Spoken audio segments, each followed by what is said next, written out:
আসসালামু আলাইকুম প্রিয় দর্শক, আমরা এই ডিজেডিসির পোর্টেবল পাওয়ার স্টেশনটা খুলে দেখেছিলাম যে আসলে এর মধ্যে কী ধরনের ব্যাটারি আছে।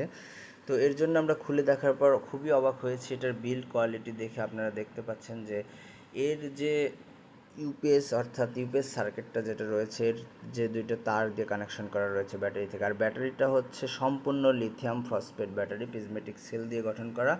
এখানে 142 এম্পিয়ার, আর এটা হচ্ছে দেখতে পাচ্ছেন যে আমাদের সেই ইনভার্টারটা খুবই খুবই বিল্ড কোয়ালিটি ভালো। তিনটা একটাতে ফ্যান দেওয়া রয়েছে এটাতে কুল রাখার জন্য। এটা যদিও হচ্ছে ফুল 1100 ওয়াট লোড দিলে তখন এই ফ্যানগুলো হচ্ছে ঘুরতে থাকে, এই কুলিং ফ্যানগুলো। খুবই ভালো বিল্ড কোয়ালিটির এই ইনভার্টারটা। আর এখানে প্রিজমেটিক সেল রয়েছে যেটা হচ্ছে 142 এম্পিয়ার, 1800 ওয়াট ফুল। এটা আপনারা 30,000-এর আশপাশে পেয়ে যাবেন।